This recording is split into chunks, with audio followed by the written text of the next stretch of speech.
On a recent weekday morning, I met my two favorite soldiers, Jack Nobles, a Vietnam veteran and a church member, and my son-in-law, an Air Force lieutenant, Air Force reservist. And we went together downtown in St. Louis to a place maybe you don't often go, a place I have driven past a lot, the Soldiers Memorial. And we did it in honor, of course, of Memorial Weekend, which we are celebrating today.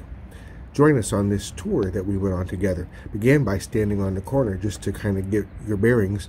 You can see the arch from here. You can see Union Station from here. We're right on Market Street near Chestnut Street, downtown in St. Louis. As you walk up to the building, you see this obelisk, which represents a broken bayonet. And then you see all around the grounds here, out here in this arcade, the names of all the St. Louisans who lost their lives in the various conflicts which are in our history. All of the names are listed here, right in the middle of town, for us to remember the loss and the sacrifice. You go first, son. It must serve as a constant reminder that it is for us, the living, to preserve that for which they died. Freedom. Freedom from want, freedom from fear, freedom of religion, freedom of speech and press. Bishop Leo Steck, speaking at the Court of Honor dedication on May 31st, 1948. And now I attributed that same quote to FDR, the Four Freedoms. It was in his inauguration, the second inauguration.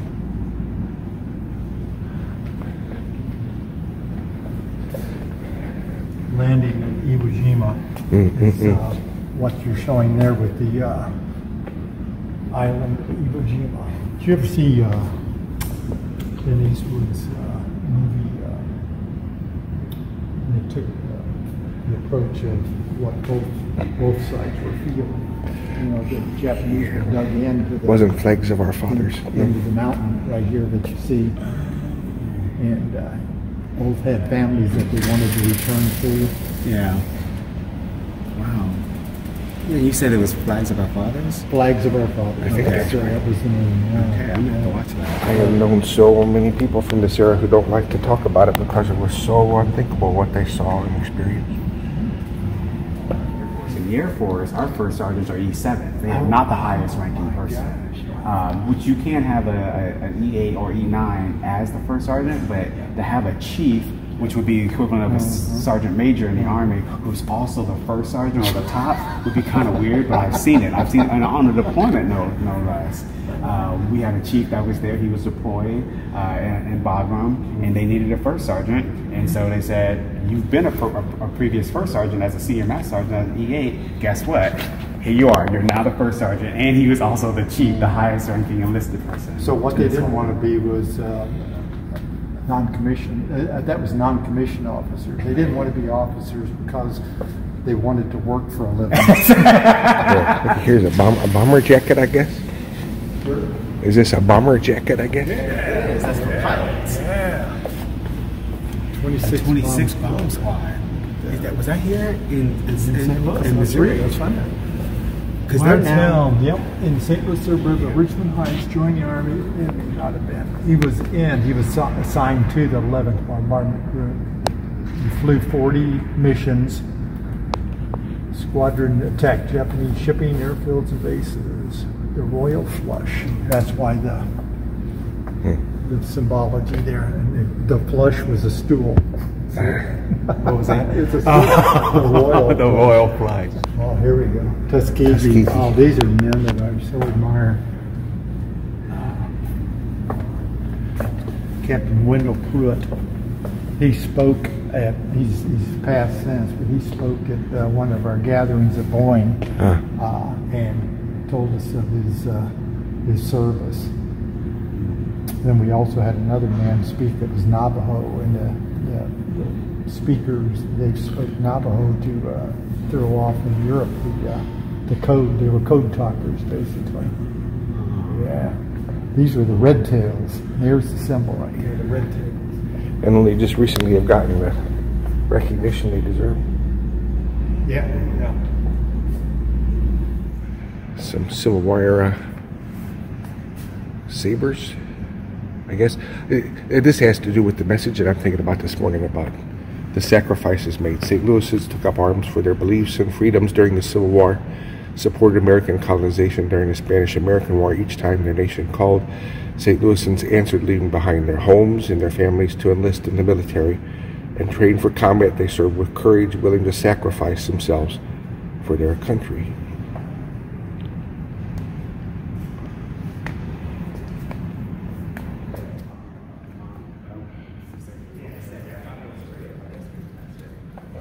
So the 1st Missouri, there was a 31st Missouri also in the southern part of the state from Hillsborough down at Washington, Missouri, and they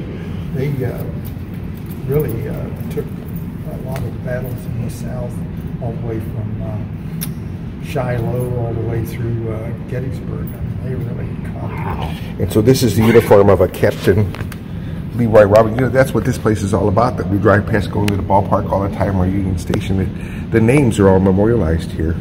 Stand under and see if I can make it look like you're wearing the hat. Get up a little taller. Yeah. That's good. Yeah. William Porter had a 31-year career with the Missouri National Guard. In that time, he did everything from building roads in Central America to participating in operations throughout South Korea and Japan to deploying to Iraq and Afghanistan. Porter embodies the patriotism of ordinary civilians who make time to serve their country in the Air National Guard. Now you're volunteering here I'm a at the Soldiers volunteer. Memorial. I've never been in the service. What drew you here?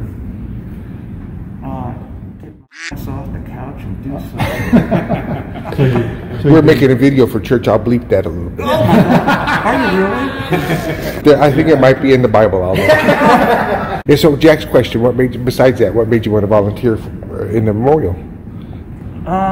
You know, I can't pinpoint any one thing. I've always been, not always, but in my later years I was interested in history. Mm-hmm. And I think military history tells you a lot more than just battles.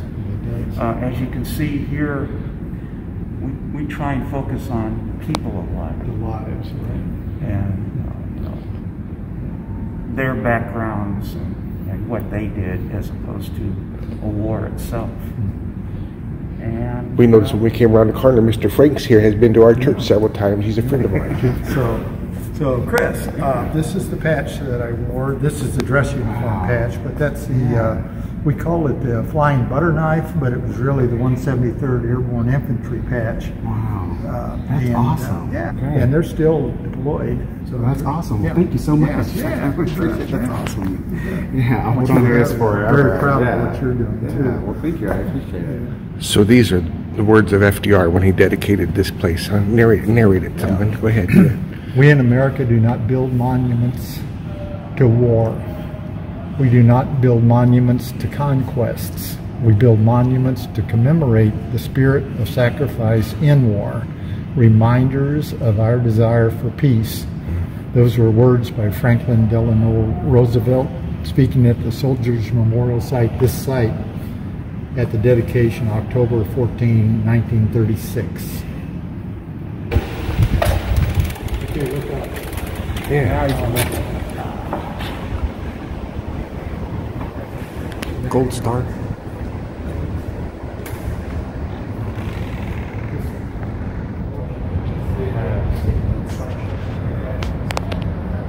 Jack says This also, you become part of the monument here in this black granite. It's just incredible. It's just like the Vietnam Veterans Memorial granite. All the names of those who passed from the St. Louis area.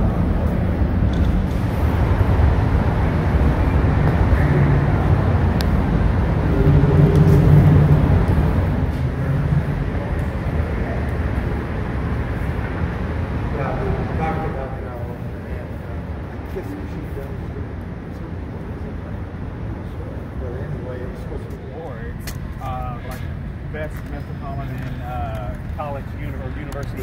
we're going to Soldiers Memorial, but Chris, we're sitting here at the restaurant called The Docket. Tell us about The Docket. So The Docket is located at 100 North Tucker. It's co-located with the law school. The law school? alma mater. I just graduated there this past Thursday. I'm very excited. And the law school is the same building. And the law school is in the same building, so we're on the ground level. Directly west of me, across the street, is the Soldiers Memorial, where we just visited. Okay, just for the two of you to reflect on, I don't know, your impressions of what we saw today. Well, when I first arrived this morning, I was about 15 minutes early, and I walked up to a young man, introduced myself, and his name was Chu, and he's from Michigan, I believe, visiting St. Louis, and he had just been the last 2 or 3 days walking around, and he ended up here at the Soldiers Memorial, and very pleasant young man. Jack makes a friend everywhere he goes. Yeah. Yeah, that was my first exposure to Soldiers Memorial. I've never been in the building. I've been there during races on the outside, but never on the inside. So it was an impressive display. And in July, I understand we're going to open up 2 more exhibits, one on Vietnam War for 3 months, and then one on Japanese internment here in the United States. It will run for 3 months. Chris, what do you think? I thought it was impressive. It's really great. It's a nice treasure that we have something like that here in St. Louis. I think it's a great dedication to people who served and people who have died in a lot of our country's wars. I've often heard it said that countries don't win wars, people do, and so the memorial really kind of embodies that spirit, because it's dedicated to people here, people in the state of Missouri, people in St. Louis who have made the ultimate sacrifice for our country. And so I think it was a great tribute to that service and sacrifice.